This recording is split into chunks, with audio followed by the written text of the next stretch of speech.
हिंद महासागर में राम सेतु की शिलाएं,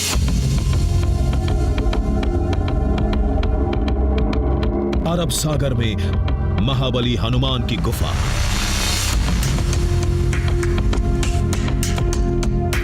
मेघालय के साउथ गारो हिल्स की अनसुनी राम कथा और ओडिशा के जंगल में गुम वनवास पथ के साक्ष्य।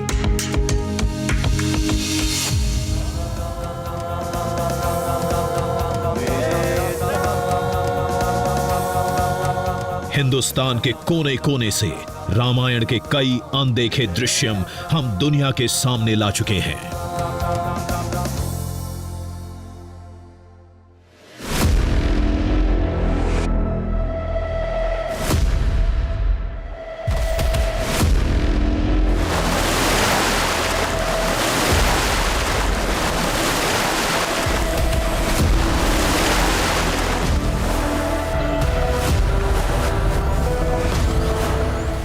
इस बार देखिए श्री राम का वो किला, राम और लक्ष्मण के बंधन की एक निशानी, जो देश के दिल मध्य प्रदेश में है, फिर भी सबकी नजरों से दूर है। श्री रामचंद्र के वनवास से जुड़ी तमाम निशानियों के बारे में आपने सुना होगा, उनके बारे में आपने कई तस्वीरें, कई वीडियोस देखे होंगे, लेकिन आज का ये दृश्यम खास है क्योंकि ये राजा राम से जुड़ी निशानी का दृश्यम है। एक ऐसे किले का दृश्यम जिसकी रक्षा खुद बाघों की सेना करती है।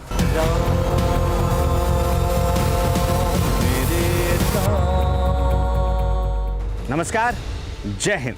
मैं हूं अक्षय विनोद शुक्ल आपके साथ, और आज हम दाखिल हो रहे हैं बाघों के गढ़ में, यानी बांधवगढ़ में, जहां हम एक ऐसे दृश्यम की तलाश में हैं जिसे खोजना जितना मुश्किल है, उससे कहीं ज्यादा, कई गुना ज्यादा मुश्किल है वहां पहुंचना, उस रास्ते को तय करना जो हमें सीधे उस किले तक लेकर जाएगा।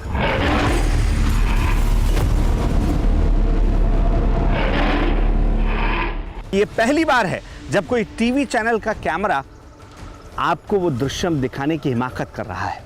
तो आइए हमारे इस खास सफर की शुरुआत करते हैं। वो किला जो राजा राम से जुड़ा है, उनकी निशानी से जुड़ा है, उनके भाई लक्ष्मण से जुड़ा है। बांधवगढ़ में रामायण काल का एक किला है जिसे श्री राम ने बनाया था। ये सब जानते हैं, फिर भी उसे आज तक किसी ने क्यों नहीं देखा? इसकी सच्चाई कुछ देर में आपके सामने होगी।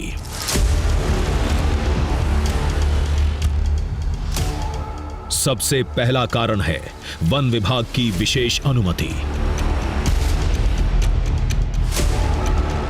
वो किला जंगल के सबसे घने और खतरनाक इलाके में है। भगवान राम जब श्रीलंका में रावण को का वध करके लौट रहे थे, तो यहाँ पर उनने अपने भाई लक्ष्मण जी को यहाँ पर रोक दिया था, उन पर नज़र रखने के लिए कि श्रीलंका पे। तो चूंकि बांधव का मतलब भाई होता है, तो यहाँ पर उसी उद्देश्य से इसका नाम बांधवगढ़ हुआ है। और यहाँ पर किला में वहाँ पर ऊपर भगवान राम, लक्ष्मण और सीता मैया की वहाँ पर मंदिर भी है छोटा सा। हालांकि सुरक्षा कारणों से हम लोग विशेष परिस्थिति में ही उसमें अलाउ करते हैं, पर्यटकों को वहाँ पर अभी अलाउ नहीं है। बांधवगढ़ की वाइल्ड लाइफ पूरी दुनिया में मशहूर है। ये इलाका है बांधवगढ़ के बादशाह रॉयल बंगाल टाइगर का।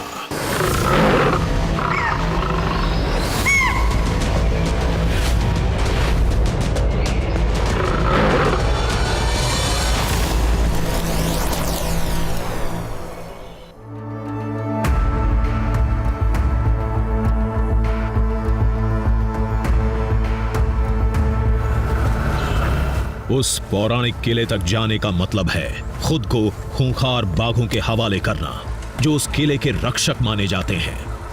जिस इंसान ने उधर कदम बढ़ाया, राम नाम के रखवालों को सामने राह में खड़ा पाया।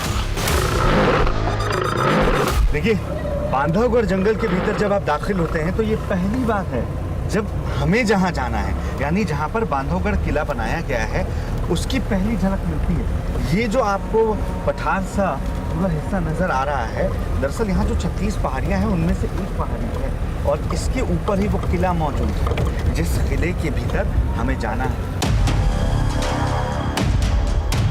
मंजिल सामने थी। सफारी जीप भी फर्राटे से दौड़ रही थी। फिर भी किले तक जाना मुश्किल क्यों है? जल्द ही इसका एहसास हो गया।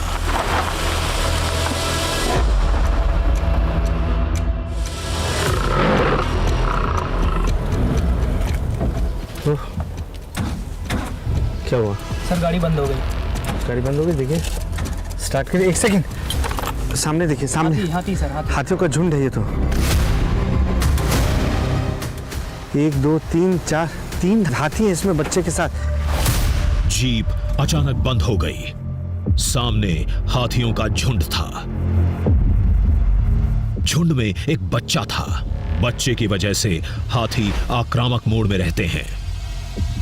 देखो, गाड़ी स्टार्ट करो। गाड़ी नहीं हो रही सर। गाड़ी स्टार्ट करिए, गाड़ी स्टार्ट करिए। हुई? नहीं, बंद हो गई। नहीं।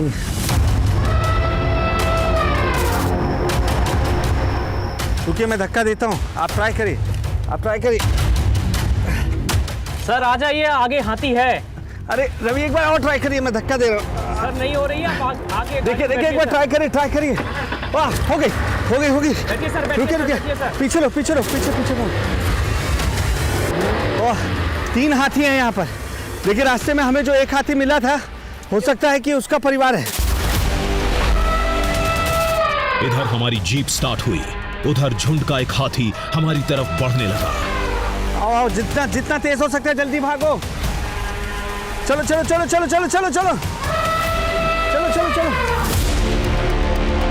और तेज, और तेज। बाल बाल बचने के बाद हमने राहत की सांस ली। ये हादसा एक सबक था।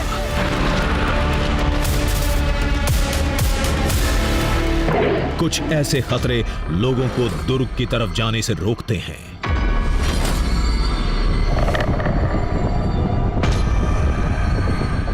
अब तो गांव वालों ने भी जाना छोड़ दिया है, जो कभी साल में एक बार पूजा करने जाया करते थे। हम बांधवगढ़ के बफर जोन में थे। शेष शैया के रास्ते किले की तरफ बढ़ना था। तभी जीप के पहिए अचानक थम गए। जिस रास्ते हमें जाना था, वहां एक तेंदुआ था। देखिए, हमें ये ऊपर वाले रास्ते से होकर जाना था, लेकिन हम गाड़ी मोड़ते उससे पहले ही वहाँ से जो पानी पीकर तेंदुआ आ रहा था, वो अब हमारे रास्ते में बैठ चुका है। यानी ये खतरा और बढ़ता जा रहा है। हर कदम पर एक नया खतरा आपका इंतज़ार कर रहा है, ऐसा ही लग रहा है। किले की राह इतनी आसान नहीं है। बाघों के गढ़ में तेंदुए को देख हम हैरत में थे। इसके हटे बगैर आगे जाना मुश्किल था।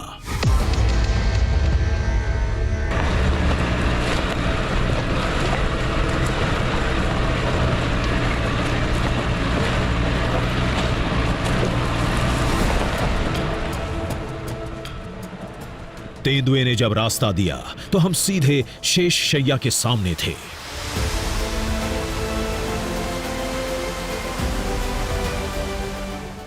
ओह, यहाँ मूर्ति है। मैं इस मूर्ति को पहचान रहा हूँ। ये शेष शैया के नाम से जानी जाती है। अजय, हम सही रास्ते पर हैं। आओ, इधर आओ। यहाँ 3 मूर्तियाँ होंगी। मुझे नीचे आने दो।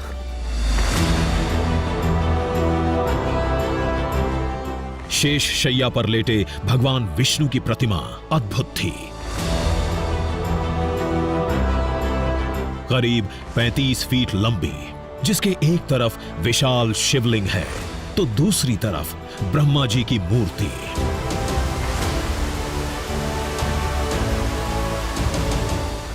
ये विशालकाय मूर्ति भगवान विष्णु की है, जो शेषनाग पर लेटे हुए हैं। 7 फन शेषनाग के नजर आ रहे हैं और ये बिल्कुल इतनी विशालकाय है जिसका अंदाजा आप मेरे यहाँ खड़े होने के बाद और बखूबी लगा पा रहे होंगे। ये 35 फीट लंबी मूर्ति है। कहते हैं इस प्रतिमा को श्री राम ने बनाया था। कुछ इतिहासकारों ने इसे 10वीं सदी का बताया। मान्यता यही है कि 10वीं सदी में इसका जीर्णोद्धार हुआ था। बनाया श्री राम ने ही था। मुझे देखना है कि क्या ब्रह्मा की मूर्ति है यहाँ पर। इधर आना अजय, इधर आना। है ये देखिए, ये पेड़ की वजह से बेशक नहीं दिख रहा होगा, लेकिन यहाँ पर 2 सिर और तीसरा सिर यहाँ पर जो पेड़ की वजह से शायद क्षतिग्रस्त हुआ है, ये शायद ब्रह्मा जी की मूर्ति है। ये जंगल श्री राम का है, प्रतिमा श्री राम ने बनाई है और मूर्ति भी किसी और की नहीं, भगवान विष्णु की है। ऐसे में लोगों के लिए ये जगह अलौकिक बन जाती है। इसकी एक वजह ये कुंड भी है। ये कुंड आप देख रहे हैं, ये कुंड, इसका जल स्रोत यहाँ से आ रहा है। इन दीवारों से पानी रिसता हुआ आ रहा है, जिसके जरिए हम यहाँ तक पहुँचे हैं। अब ये कोई नहीं जानता है कि ये पानी कहाँ से आ रहा है, लेकिन हैरान करने वाली बात यह है कि ये पानी साल भर ऐसे ही निरंतर बहता रहता है। और ये जो कुंड है, इसका पानी कैसे नीचे जाता है वो आपको यहाँ नजर नहीं आएगा, लेकिन चूंकि ये विष्णु जी के चरण की तरफ से बहता हुआ जा रहा है, इसलिए इस पानी का नाम या इस जल का नाम चरण गंगा है।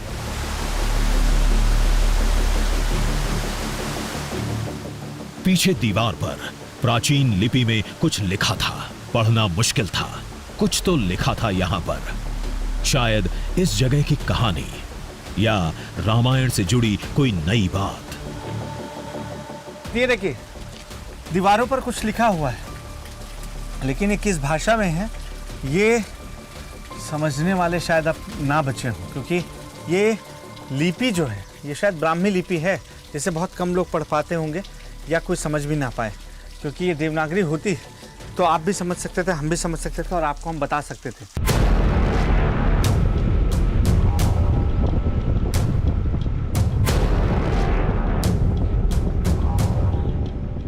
किले की तलाश हमें कोर जोन की तरफ ले जा रही थी।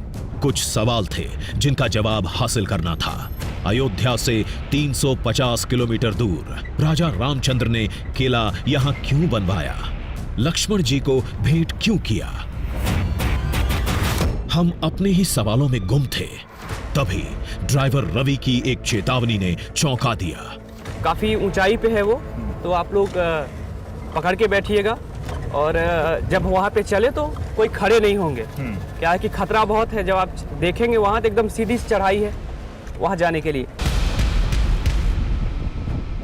खतरे की बात हो रही थी, आगे उसकी आहट भी मिल गई।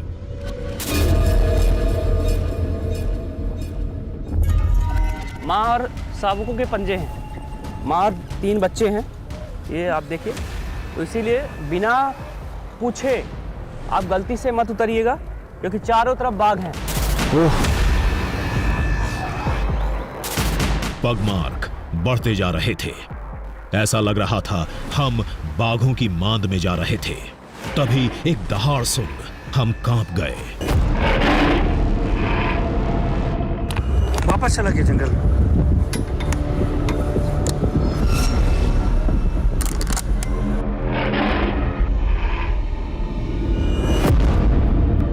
दो टाइगर कहाँ है? फोकस करिए। ये देखिए टाइगर आ गया। ओह माय गॉड, ये हमारे रास्ते पर है। कुछ नहीं होगा। ये टाइगर हमारे रास्ते पर है और हमें इसी रास्ते से अब जाना है। अजय संभल कर देखिए, ये हमारी टीम के रास्ते पर किस तरीके से टाइगर।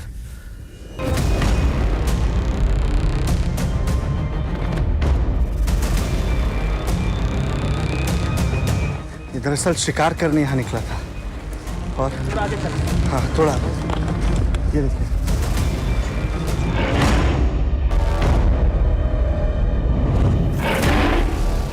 किले के हर रास्ते, हर मोड़ पर बाघ थे, मानो रास्ता रोके खड़े थे। पीछे देखिए। कहाँ? एक सेकंड, पीछे। ओह टाइगर। अजय पीछे देखो, पीछे। पीछे एक सेकंड, ये बहुत बड़ा टाइगर है। ये तो फुल्ली ग्रोन है। ये कौन सी टाइगर है? ये किले वाली फीमेल है, जहाँ इस एरिया में पूरा एरिया किले का, उसी का टाइग्रेस का एरिया तो अभी तो हम किले से बहुत दूर हैं है। हाँ, अभी तो। लेकिन वो किले में भी रहती है और नीचे भी रहती है। ओह, ये तो बहुत बड़ी है। ये तो ऐसा लग रहा है कि ये फुली ग्रोन मादा है। इसके साथ 3 शावक भी हैं। अच्छा, वो भी सकता है आसपास हो कि वो सकते भी हैं। कहीं पे हो, पीछे हो, शायद माँ के पीछे हो। इस किले के चारों तरफ तकरीबन 8 से 10 टाइगर हैं। यानी ये तो अभी एक ही मिला है। यानी ये जो कहा जाता है कि टाइगर उसकी रक्षा कर रहे हैं, ये गलत नहीं है? बिल्कुल सही है। इस किले की रखवाली ही बाघ कर रहे हैं, ताकि कोई दूसरा यहाँ ना आ सके। इस पार के अंदर ना आ सके। हम भी कहां मानने वाले थे।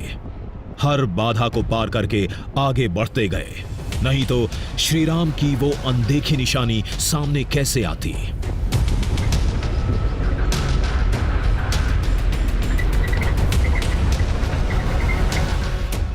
असल चुनौती इसके बाद शुरू होगी। आगे का सफर हमें पैदल ही तय करना पड़ेगा। किले तक पैदल जाने का रास्ता नहीं है। जीप कहां से जाती? इसके बाद आपको मैं यहाँ छोड़ दूंगा और इस आप जगह पर? इस जगह पे अब ओके। आगे आपको अपना रास्ता खुद स्वयं ढूंढना पड़ेगा। तो ये जो इलाका है, ये तो मुझे जंगल से घिरा हुआ। बच के रहिएगा, चारों तरफ बाघों का इलाका है। ड्राइवर रवि से जानकारी लेकर हम किले की तरफ बढ़े, जिसे श्री राम ने लक्ष्मण के लिए बनाया था। देखिए जंगल में कैसे आपका खतरा इंतज़ार कर रहा होता है। अभी मैं आपके सामने, लेकिन आपको नजर नहीं आ रहा हूँ। और ये इसी तरीके से कोई भी जानवर कहाँ छिपा है कोई भाप नहीं सकता। और बाघों का रंग इन पत्तियों से बहुत मिलता है। यही वजह है कि जब आप बाघों के गढ़ में हैं, तब आपको हर कदम पर ज़रूरत से ज़्यादा सचेत रहना होता है।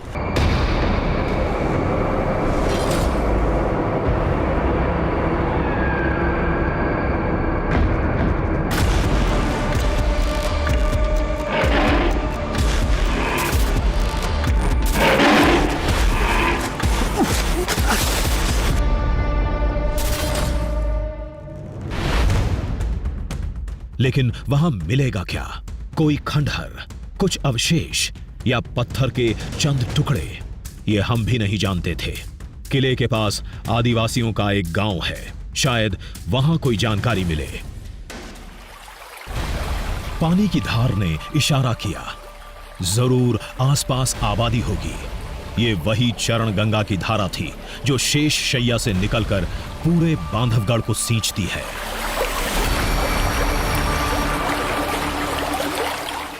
देखिए, जो चरण गंगा विष्णु जी के पास उनके चरण से निकलता एक जल का स्रोत है, वहाँ कुंड में जो पानी नज़र आ रहा था वो नदी की शक्ल में कुछ इस तरीके से कई गांवों में बहता है।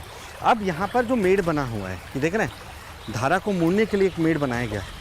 इससे मेरी उम्मीद बढ़ गई है कि आसपास कोई गांव है, और अगर आसपास कोई गांव है तो ये हमारे लिए सबसे अच्छी बात होगी, क्योंकि गांव के लोग हमें थोड़ी बहुत जानकारी कम से कम उस किले से जुड़ी दे सकते हैं, जिसके बारे में कहीं पे भी कोई ज़्यादा जानकारी आपको मिलेगी नहीं। और किला इस गांव से कितने दूर होगा, ये देखने वाली बात है।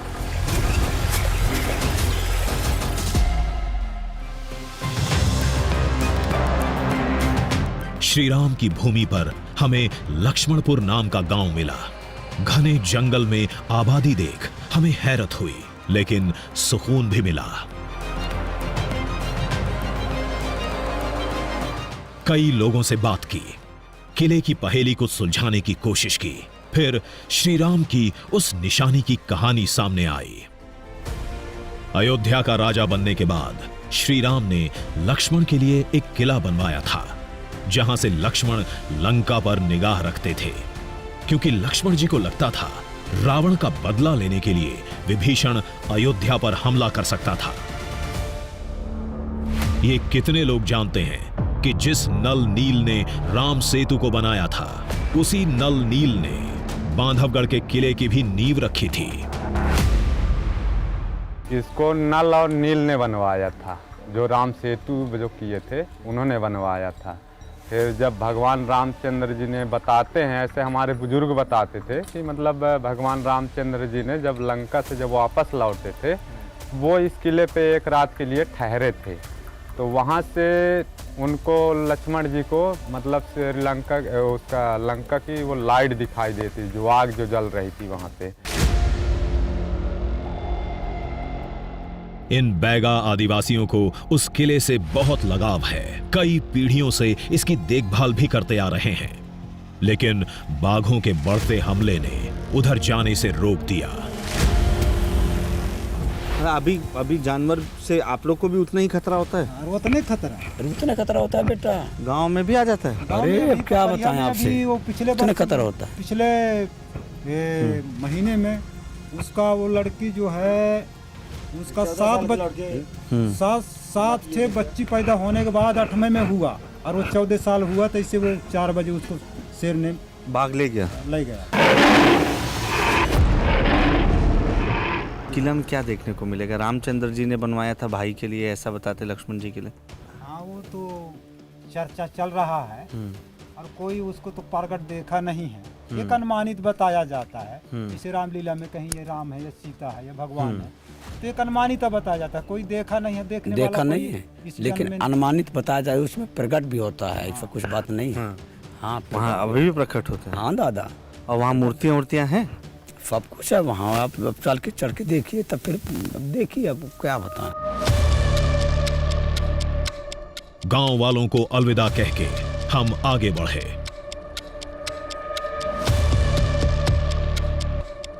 किले में भगवान विष्णु के हर अवतार की प्रतिमा है। एक मंदिर है जहां श्री राम, मां सीता और लक्ष्मण जी रुके थे।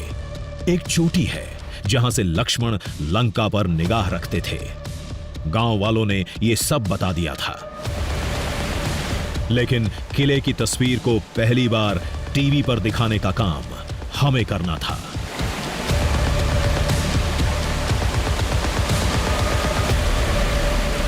देखिए, ये बहुत खूबसूरत वाटरफॉल है, लेकिन पानी का बहाव इतना तेज है कि अगर मैं इसे पार करने के लिए इस डायरेक्शन में आगे जाता हूं तो ये मुझे अपने साथ कई किलोमीटर तक बहा कर ले जाएगा। मेरा भी हाल इस लकड़ी की तरह होगा जिसमें पता लगाना मुश्किल हो जाएगा। लेकिन इतना ज़रूर है कि यहाँ पहुँचने के बाद जो फुहारें आपके चेहरे पर पड़ रही हैं, ये आपको रिफ्रेश कर देती है।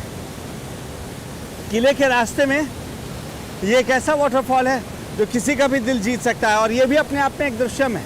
यहाँ बहुत कम लोग पहुँच पाए हैं जहाँ इस वक्त मैं बैठा हुआ हूँ।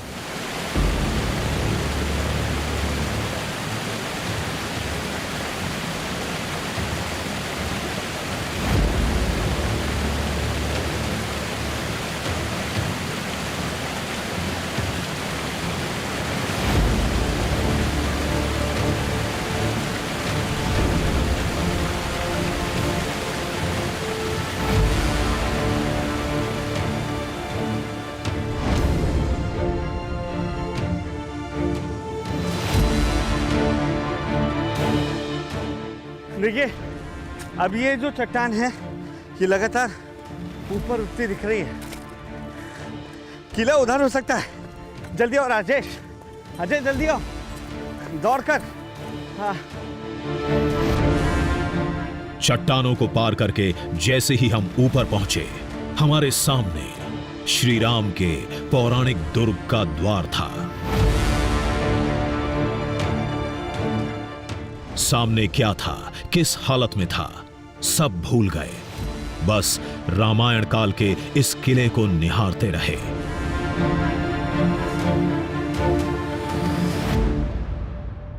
ओह, देखिए, ये हम बांधवगढ़ किले के प्रमुख द्वार पर खड़े हैं। अब आप सोचिए कि आपके अंदर कौन सी भावना होगी। ये वो किला है जिसको सबसे पहले प्रभु श्री राम ने बनवाया था, और ये वो किला है जो राजा राम ने, यानी श्रीलंका में जीत दर्ज करने के बाद जब अयोध्या की ओर जा रहे थे, प्रभु श्री राम, उनके भाई प्रभु श्री लक्ष्मण माँ सीता उस वक्त इस किले का निर्माण प्रभु श्री राम ने नल नील के द्वारा कराया था। ये दीवारें देख रहे हैं आप, बेशक इन दीवारों को जीर्णोद्धार करवाया होगा उन तमाम राजाओं ने जिन्होंने यहाँ राज किया। रीवा के राजकुमार जो इस पर आखिरी बार राज करते नजर आए थे, लेकिन इसका वास्ता सीधे सीधे त्रेता युग से जुड़ा हुआ है। अब ये जो फीलिंग है मैं शब्दों में बयान नहीं कर पाऊंगा।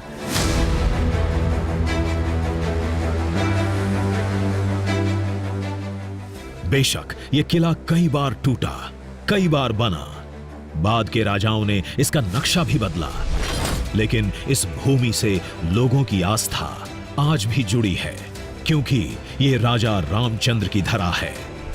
रामायण का एक साक्ष्य जो बाघों के खौफ तले आज तक जंगल में छुपा था, ये दृश्यम खोजने में हम कामयाब रहे। राम, श्री राम, राम। दुर्ग के प्रवेश द्वार के पास महाबली हनुमान की एक प्राचीन मूर्ति मिली, जो एक प्रहरी की तरह मुख्य द्वार के सामने खड़ी रहती है। देखिए, इसमें महाबली हनुमान जी की आकृति उकेरी गई है और ये बेहद पुरानी नजर आ रही है मूर्ति, क्योंकि ये चट्टानों को काटकर उसमें ही आकृति उकेरी गई है। इसमें कोई जोड़ आपको नजर नहीं आ रहा है। और ये देखिए कि बेशक यहाँ पर ये जो हिस्सा रहा होगा मंदिर का, ये अब खंडहर में तब्दील हो गया है, लेकिन जब लोग आते हैं तो उन्होंने हनुमान जी के प्रति अपनी आस्था दिखाते हुए इसमें बंधन लगाया ज़रूर है।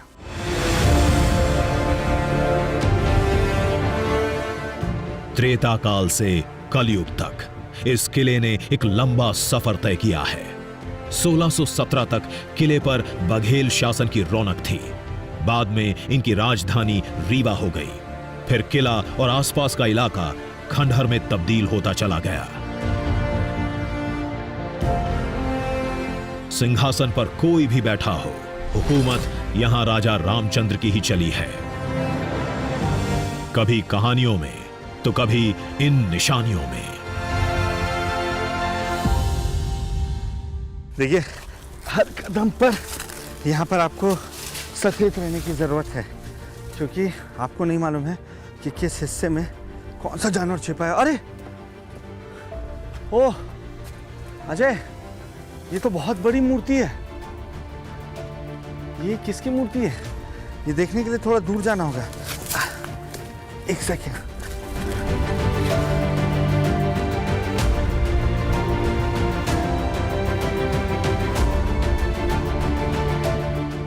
इस भव्य प्रतिमा ने हमें लाजवाब कर दिया था। ये भगवान विष्णु के वामन और वाराह अवतार का मिला-जुला रूप था। अब इस मूर्ति को समझ पाना थोड़ा मुश्किल हो सकता है, लेकिन जो पहली नज़र में नज़र आ रहा है कि विष्णु जी का जो अवतार थे, जो वामन अवतार थे, 5वां अवतार थे, ये शायद उनकी आकृति को उकेरा गया है। बेशक इनका जो मुख है वो वाराह अवतार से मिलता जुलता है, लेकिन आप देखिए कि राजा बलि से जब 3 कदम ज़मीन मांगी गई थी और पहली ही ज़मीन में जब उन्होंने देवलोक को नाप लिया, दूसरी ज़मीन में जब उन्होंने पूरी धरती को नाप लिया और उसके बाद तीसरा कदम रखने के लिए उनके पास जब जगह नहीं बची थी, तब उन्होंने राजा बलि के सर पर रखा था, क्योंकि राजा बलि वचनबद्ध थे। राम, श्री राम। गांव वालों ने बताया था यह किला भगवान विष्णु के अवतार को समर्पित है, जिसका हर दृश्य दिखने लगा था। धरती को बचाने वाला वाराह अवतार, मेरे राम, समुद्र मंथन का कच्छप अवतार,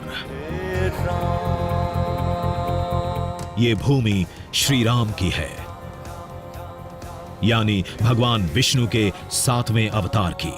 इस वजह से जितने भी राजा आए वो आस्था के रंग में रंगते चले गए।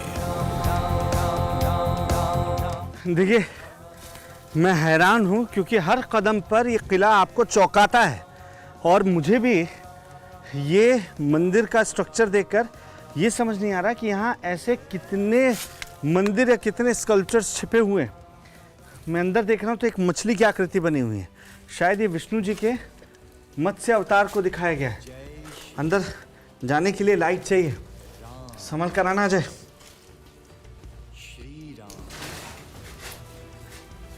देखिए यहाँ मक्खियाँ भरी हुई हैं और ये जो इलाका है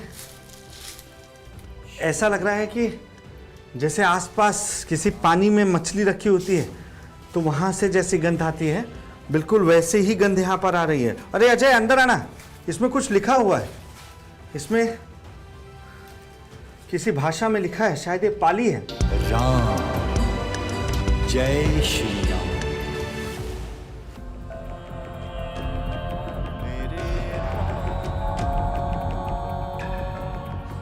यहाँ कुछ ऐतिहासिक इमारतें भी हैं, लेकिन हमारी दिलचस्पी उस जगह को खोजने में थी जहां श्री राम और मां सीता ठहरे थे।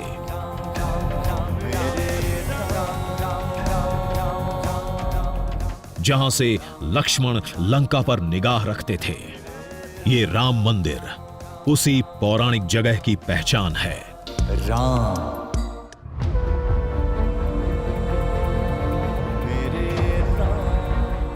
आगे अजय हम पहुंच चुके, जल्दी आओ। देखिए आखिर हम उस मंदिर में पहुंच चुके हैं जो बांधवगढ़ किले में सबसे ऊपर मौजूद है, जहां आज तक कोई नहीं पहुंचा। ये वही मंदिर है जिसके लिए कहा जाता है कि बाघ इसकी रक्षा करते हैं और ये जंगली जानवरों का बसेरा है, एक तरीके से आप कह सकते हैं। आसपास कब कौन सा जानवर आ जाए ये कोई नहीं जानता है, लेकिन लोगों की आस्था इस मंदिर के हर एक पत्थर पे बसती है, क्योंकि लोगों का मानना है ये सिर्फ भगवान श्री राम का, उनके भाई लक्ष्मण जी का या माँ सीता का मंदिर बस नहीं है। यहाँ आज भी राजा राम बसते हैं, वो राजा राम जिन्होंने बांधवगढ़ अपने भाई को देते हुए उन्हें बांधवाधीश की उपाधि दी थी।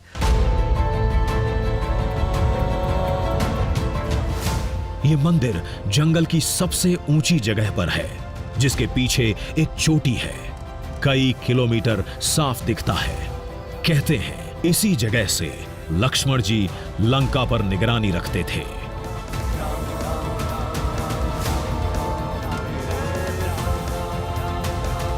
देखिए अपनी इस सफर की शुरुआत के पहले हमने आपसे ये वादा किया था कि आपको वो दृश्य हम दिखाएंगे जो इससे पहले भारतीय टेलीविजन में आपने कहीं नहीं देखा होगा, क्योंकि मैं जहां खड़ा हूं यहां पहला कैमरा कोई टेलीविजन का पहुंचा है तो वो TV9 भारतवर्ष का है, टीम दृश्यम का है। और मैं जिस जगह पर खड़ा हूं ये वही जगह है जिसकी वजह से लक्ष्मण जी बांधवाधीश कहलाए थे। और यहाँ से दक्षिण की दिशा में वो जब नजर डालते थे तो माना यह जाता है कि अपनी दिव्य दृष्टि से वो श्रीलंका को देखते थे और श्रीलंका में किस तरीके से राजपाट चल रहा है इस पर नजर रखने के लिए लक्ष्मण जी यहीं पर रहने का फैसला कर चुके थे। और यही वजह है कि यह किला श्री राम ने उन्हें अपनी तरफ से दिया था, गिफ्ट किया था आप कह सकते हैं।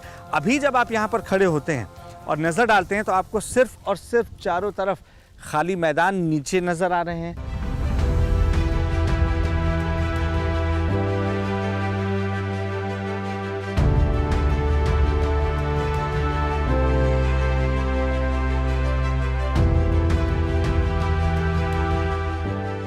इसी जगह श्री राम ने लक्ष्मण को बांधवाधीश का राजमुकुट पहनाया था। बाद के राजाओं ने प्रतीक के तौर पर मंदिर बनवा दिया। श्री राम मां सीता के साथ लक्ष्मण जी की प्रतिमा स्थापित कर दी।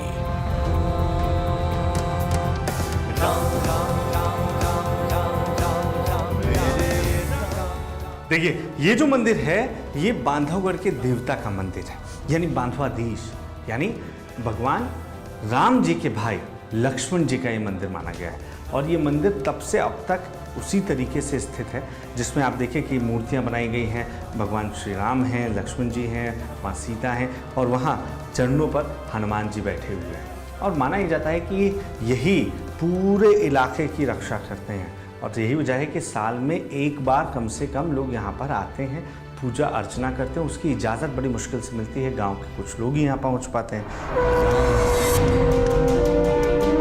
श्री राम, ये किला नहीं, श्री राम और लक्ष्मण के पवित्र बंधन का प्रतीक है।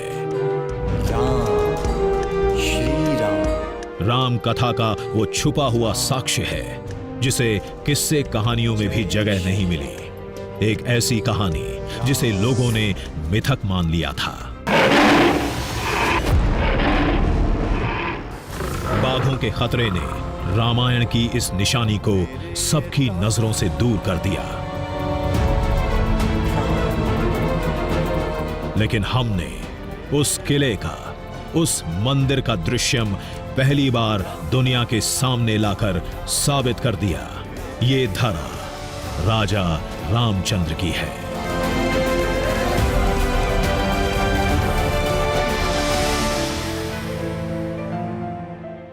दृश्यम दृश्यम दृश्यम दृश्यम दृश्यम दृश्यम दृश्यम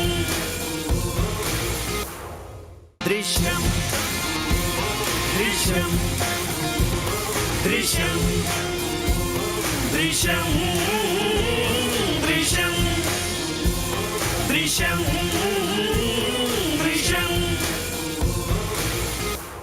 दृश्यम दृश्यम दृश्यम दृश्यम दृश्यम दृश्यम दृश्यम। कोई है? कोई मुझे सुन पा रहा है?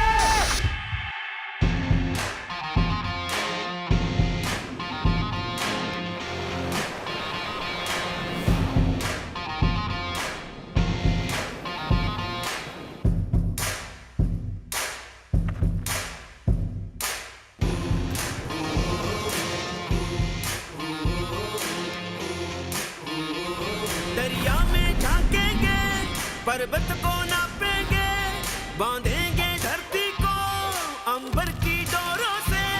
सूरज के चेहरे से पर्दा हटाना है, तूफान आंधी को भी अब चीर के जाना है।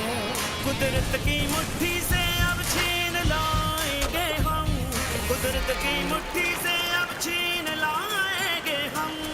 दृश्यम दृश्यम दृश्यम दृश्यम